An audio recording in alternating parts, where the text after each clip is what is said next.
I always seem to record videos right in the middle of shave cycles. I don't know why that happens.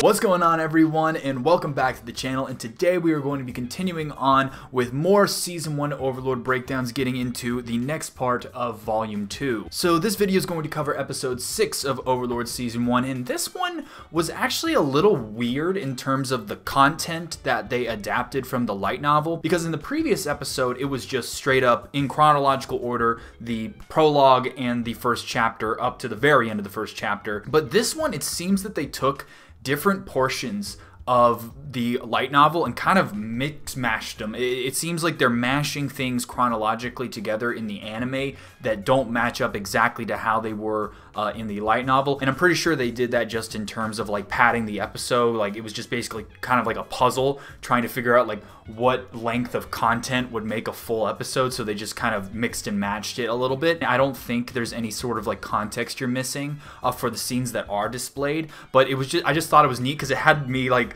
kind of flip-flopping over when I was reading the light novel. I kept gonna have to go back and forth in the book itself. So starting off, we have that very first scene with the Swords of Darkness and the group just moving on their way to Karn Village. I would say the only thing I want to add in this very short scene is that there's some internal dialogue in the light novel at this point, which I thought was kind of funny. But at this point, I guess they didn't show it in the light novel either, but there's been several moments now where Nabril is just not able to hold back her disdain for humans, and it just keeps showing and showing, and Ainz is getting really irritated that he has to keep you know, shutting her down and like, hey, calm yourself, like, hey, can you watch what you say, like, stop being so openly antagonistic, like, can you play along? I think I said in the book that he was getting like a headache, even though he didn't think that was possible since he doesn't have internal organs, and he was thinking in his mind like, who would be better to bring on this trip. Like, he thinks he made a mistake in bringing Nabril on this trip, but a lot of people right now in Nazarick are busy with other things, not to mention most of the NPCs in Nazarick also hate humans. One that sticks out of his head is Lupus Regina, who we see a little bit more later on in the series. And she's different not because she's like, she loves humans and everything, because she doesn't. She's not so openly antagonistic towards them. You know, she's not so hateful towards them. She just kind of views them as, you know, toys, and she's sadistic, she's a sadist. But she would have been better for this in Ainz's mind because she's not so openly, you know, hostile like Nabril is. But anyway, moving on, the next scene we have in the anime is actually the intermission of the light novel. It happens, so in the light novel, this, you know, section actually happens after the content that is in the rest of the episode. So the anime has like reversed the order of showing the intermission as opposed to when it's shown in the light novel. In the anime, they actually like cut this scene pretty much in half. The stuff with Albedo is there, and that's all in the light novel as well. But there's a beginning part in this scene where Demiurge talks to another of the NPCs in Nazarick called, I think his name is Eclair, but the Eclairs are all spelled differently. And if you don't know who that is the little penguin butler that I think he shows up for the first time in Season 2 in the anime, but this is his first appearance in the light novel, so he shows up way earlier in the light novel. So for those who don't know, his kind of role in Nazarick is he's like the assistant butler, so he's like second to Sebas for like the servants, like the servant role plays, which is like the maids and the butlers and stuff. And while he has the appearance of a penguin, he's actually the same race as Peroncino, which is a birdman. And normally, you know, birdmen have kind of like anthropomorphic bird, so they look like human-bird hybrids, but for some reason, Eclair just looks like a plain old penguin. And another fact about this is that Pistonia, who we also see, I think, for the first time in Season 2, dog maid, you guys probably remember it if you've seen the anime. Pistonia and Eclair were both made by the same person, which is Ankaro Mochi Mochi. And we don't have a whole lot of information on Ankaro Mochi Mochi. All we really know about her is that she joined the guild after they conquered Nazarick, and that also, like, one of her things was that she was kind of obsessed with sweets. I think that's why she has mochi in her name. And also, you know, Eclair is a type of pastry, and then also Pistonia's middle name, her full name is Pistonia Shortcake Wako, so that's another kind of thing that, you know, Ankara Mochi Mochi loves cakes and shit like that. And then another comment that's made by Demiurge is Eclair's kind of comments. Eclair is constantly making comments about how he's going to one day rule Nazarick, which, you know, coming from, you know, anyone else like outside the tomb would be like a treasonous statement, and it's still kind of a treasonous statement, but like Demiurge lets it slide because, you know, he was designed that way. So the supreme beings decided he should be this way, and while what he's saying is treasonous because it's what they decided, it's okay. Kind of like this weird cyclical logic with that, but basically his whole thing was he was created as a joke character by Ankara Mochi Mochi, and, you know, because it was a supreme being that did that, pretty much everyone else lets it slide. Not a really important thing, it's just more NPC talk, but it does introduce you to a character in the light novel that isn't introduced in the anime till much later, so that I thought it was relevant for that reason. And then the conversation between Albedo and Demiurge happens, which is pretty much the same. There is one passage, I actually wanted to read this passage to you guys verbatim from the light novel, and I think this passage in the light novel really gives you a mindset of Demiurge, and it gives you more into how evil he is, because at this point in the anime, I don't think we really truly understand how evil everyone is. Like, we know they hate humans, we know they view them as lower life forms, but I don't think we really understand how evil these people are, and the light novel really does a good job in this scene from Demiurge's speech. But basically the context of this conversation is they're talking about the leftovers of the slain theocracy, and, you know, the people that aren't dead that they captured from the Sunlight Scripture. Ainz gave Demiurge permission to experiment on them, and this is what he has in mind for his experiments. First, a healing magic experiment. A severed limb will disappear if you cast a healing spell on a stub. So if you heal the stub after forced feeding a human an arm, what happens to the nutritional value? If repeated, would the subject starve to death? And that's not all. I had them vote on who will be eaten and who will be hacking off limbs with a dull saw, using their names. And why would you do that? Asked Albedo. It's obvious. It creates a hierarchy amongst the prisoners. Food, cutters, and eaters. This, of course, causes hate to blossom between one-time comrades. Then right when the critical level of hate is reached, I'll call out ever so sweetly to the food, to expose them. They're very hard workers, these creatures full of hate. Nani? And even Albedo in this scene is like, you see, that's just disturbing. Like, she is evil, yes, but not at the level of Demiurge. And this goes back to something I've said numerous times. Demiurge is probably the most evil NPC in all of Nazarick, and that has to do with his creator, Olbert, who, I've said this before, I'll say it again, his whole thing was to roleplay as the evil magic caster guy. So, you know, being evil was his thing, and so he made his NPC super, super evil. And unfortunately, now that Demiurge is alive, he can now act on those evil impulses as much as he wants, which is not good for the humans of the New World. I probably talked about this scene a little more than I needed to, but I really love discussing the NPCs of Nazarick. There's just so much good stuff on them that you can learn, and I like, you know, they're the main cast besides Ainz in this whole thing, so I really just like digging into that, so I thought that was relevant. So then we get into the pre-battle talk amongst the group, and I would say the only thing I want to add on in this scene is that there's a conversation that Ainz has with Nina about magic, and at this point in the story, something that's elaborated on in the light novel is that Ainz has been observing the magic of the New World very intently, and he's noticing that there are spells that exist in the New World that didn't exist in Yggdrasil, so he's already figuring out that the New World people have created original spells that didn't exist in Yggdrasil, even though they're still tier magic, so they function along the same mechanics, but the functionality of the spells themselves are different. And something that he brings up specifically is he asks Nina, is there a spell that will kill someone if they're asked too many questions? And the reason he asks that is because that is a spell that was cast on the Sunlit Scripture members, and a lot of them have died during their interrogation because of that, and that's something that has frustrated Ainz, because a lot of them were wasted because of that. They didn't know anything was going on with that, and they had just discovered that, especially Negan. Negan was the first to die, and that's something I really think we don't get in the anime, that isn't really revealed in the anime until season 2 during Evil Eye's fight with Demiurge, and where she, not Demiurge, with Entoma, where she pulls out the Vermin Bane, where she says it's my own original spell.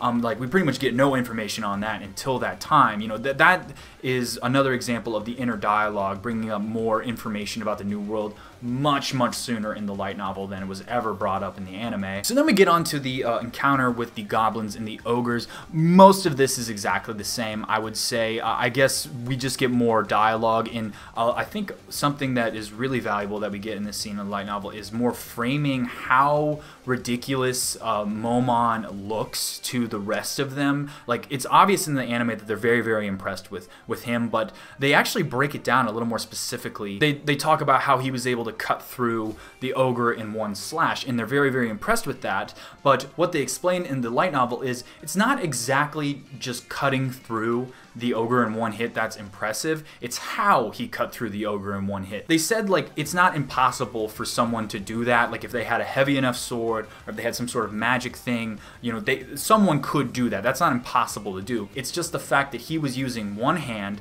with this huge greatsword. They said the greatsword, they described it as over 5 feet long. So, you know, when you're carrying something like that, you know, its weight is gonna be at the end, so it's even harder. You have to put more torque on it in your wrist just to hold it up straight. So they're already impressed physically. Like, I remember I thought it was weird how impressed they were just from Ainz. Like, in the book, he pulls out his swords and they're like, holy shit, he's able to hold those? And I was like, really? I was like, that's all he did. That's all he did, and they were already like shocked. And then what he does, he doesn't even go downward with it. He cuts it horizontally. He slices it like this, and that is something that impresses them a lot, because they even talked about, like, they used physics terms. They talked about a centrifugal force and stuff like that. When you're cutting something, you know, like that, it's not just like sharpness and you know, it's more to do with weights, like momentum. You know, mass times velocity equals momentum, and the momentum of the blade carrying through, and then the centrifugal force, which is what the path is. You have the path of inertia, and then you have the centrifugal force, which is the outward push.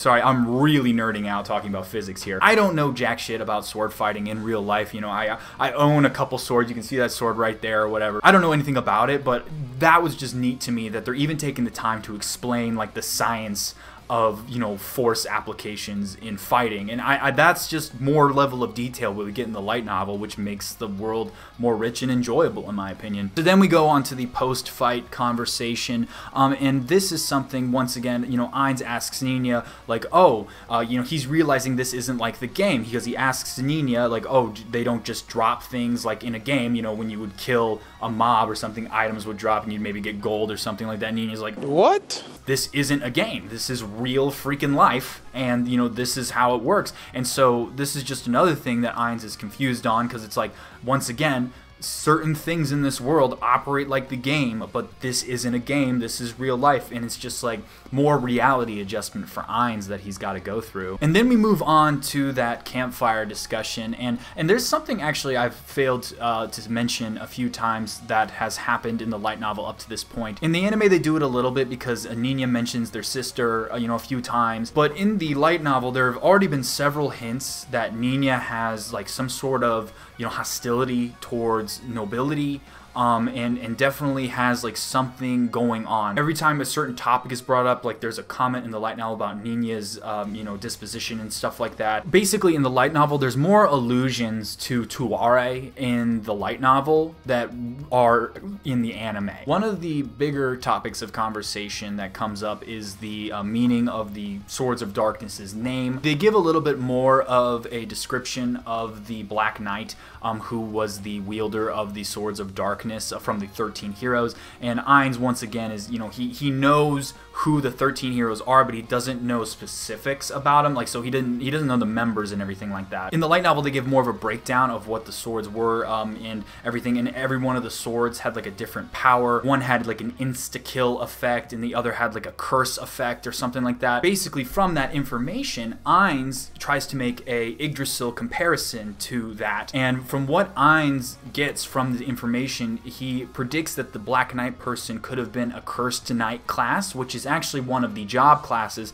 that Shoutier has. And judging from what skills they were able to use, he would rate that person around level 70, which I guess wouldn't be out of the realm of possibility for the 13 heroes, because it seems that the 13 heroes ranged in power quite wildly. Because if you look at two known members of the 13 heroes, which are Evil Eye and Platinum Dragon Lord, and you just compare those two side by side, Evil Eye, I think, was mentioned by Maruyama to be around level 50. And then we have PDL, Platinum Dragon Lord, who actually fights against Ainz in Season 4 of the anime and Volume 14 of the light novel. And after that confrontation, Pandora's Actor rates PDL at like level 90, but then Albedo and Shoutier rate him more like level 80, 85. So anywhere between level 80 and 90. So level 70 wouldn't be out of the realm of possibility for one of the 13 heroes, and that's crazy strong. And another thing they don't mention in the anime is that one of the Swords of Darkness is actually wielded by Lacus, the leader of Blue Roses. More world building, more information, especially on the 13 heroes, which did have players in it.